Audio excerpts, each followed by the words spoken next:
I can appreciate that because the old, and it sounds cliche, but picture's worth a thousand words, and well, videos, 24 frames a second, 30, depending on your frame rate right there. And at the same time, not all stories are persuasive. And I love that you're lowering the bar and saying, hey, it's just a moment in time. Don't worry about being the persuasive. But part of what you do as well is creating that compelling story, which is why you focus on the why. Yes, yeah. Because the why is the beginning of that. Are there any tips and suggestions you have for making that connection, the know, like, and trust, compelling, persuasive story? I think that I'll walk you through what I do with my clients on road mapping. What I'm looking to do is connect the dots. I usually start with their origin, and their origin is not the origin of creating the company. The origin is when were they born? What were they doing? What kind of family were they born to? What did they learn growing up? And then going to where they are in their career right now. That is where you can go deeper to connect the dots to really understand why. Because there's usually threads within there. I mentioned for me at 8 years old, I was writing 100-page books. I didn't know that it would lead me to the work that I'm doing now, but it did. One thing I haven't talked about is that, well, I did talk about that. I talked about that growing up, I wanted to be a police officer. But why I wanted to be a police officer is because I would watch these cop drama TV shows with my dad. Those are shows that he loved. And I wanted to spend time with my dad. I'm the youngest of 10. And he was older by the time by the time I was born, he was 48. So he's in his 50s by the time I'm a young kid, right? So I'm spending time with my dad. And I wanted to become a police officer because of it, right? But the reason that I want to become a police officer is because I was fascinated by being a detective. Well, I have still brought that into the work that I do now. I am digging deep for the truth. I'm not allowing you to tell me, oh, well, I'm just doing this because it's what I'm passionate about. Well, why are you passionate? And you might say, well, it's something that just brings me joy. I always get excited when I can help other people. Why do you like helping other people? I get deep, and I go deep because instead of you giving me surface level, instead of just seeing what's on the surface, I want to go beneath that and pull out the evidence that shows this is why, this is your why, right? One of my clients, the way she likes to say it, I don't know that I say it the same way with my clients, but she says, if your why doesn't make you cry, you don't know why. Mm. And I think the essence of what she's getting to is that your why is so emotionally deep that it has to make you cry. And I don't know that you always have to cry, but that's the essence of it, right? Like you got to go deep enough to find the compelling story that no one else knows. And that compelling story is what makes someone feel instantly connected to you, right? I think even with my clients, I think even sometimes they don't realize the compelling stories that they have. The client that I mentioned that talks about um, your why has to make you cry, her name is Darnielle, and she's a business coach.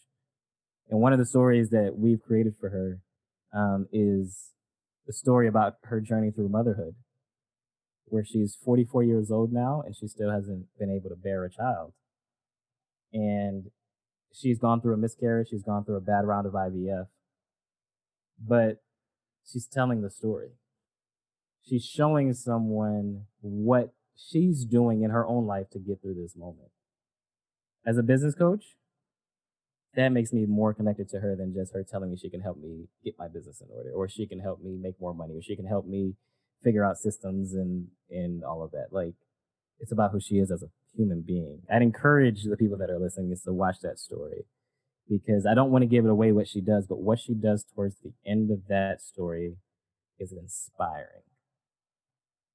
And that is ultimately what it's all about. It's about going deep enough to find that compelling story. So, how do you find that compelling story? You think about your origins, where you grew up, the transitional moments in your life. So, that's the second thing, transitions.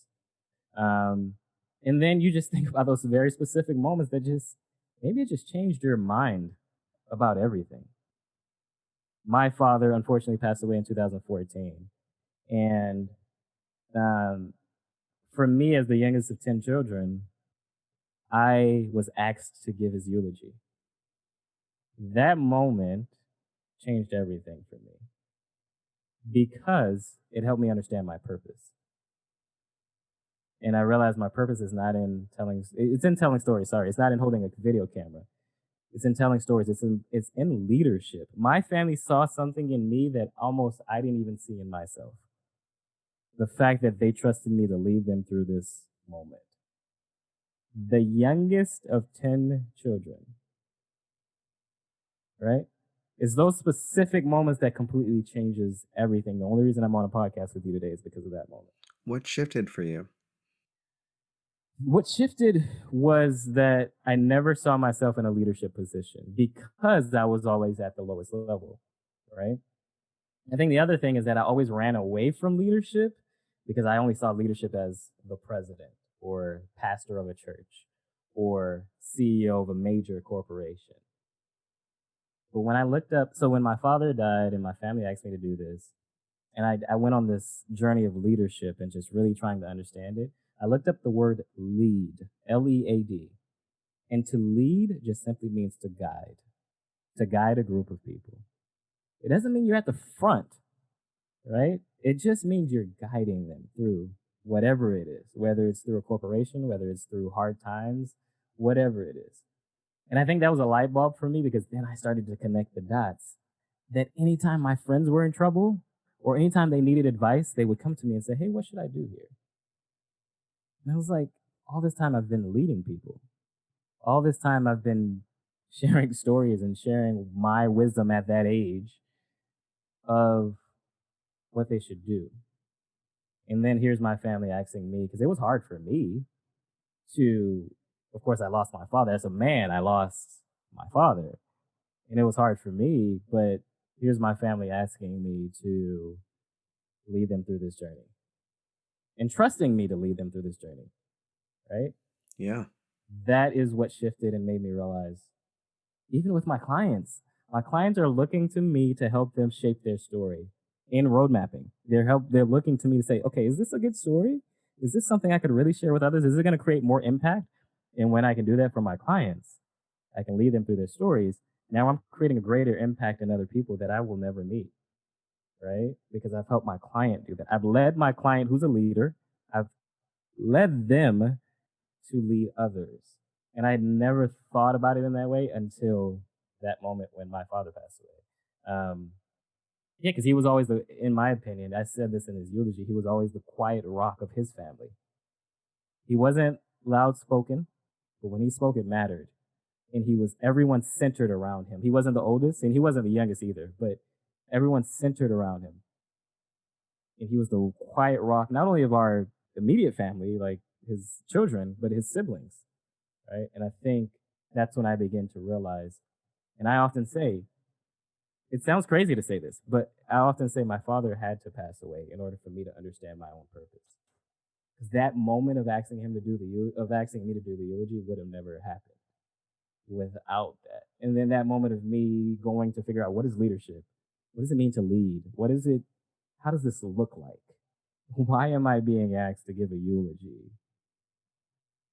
All those things had to happen. Like he had to pass away in order for all those things to happen. So overall, it's about a very specific moment in time, but it changed everything. And that's why I mention it, is because it's about your origin, transformational moments, or very, very specific moments that, just it allowed other things to happen. That's where to look, find these compelling stories. We as human beings are compelling. Every single human being on this earth has a story. From the moment you're born, even beyond the moment that you die, your story still carries on. So everyone has a story. Go out and find it. How do you do it? Again, I just want to repeat it. You look at your origin. Where were you born? You have something that's unique about where you were born, the family that you were born into, transitional moments, moments that you quit a job, moments that you got fired, bad accident, right? Or a very specific moment where, I'll tell one last story. I was at a grocery store and I watched a woman teach her young son, he had to be no more than 5. She was his, teaching him how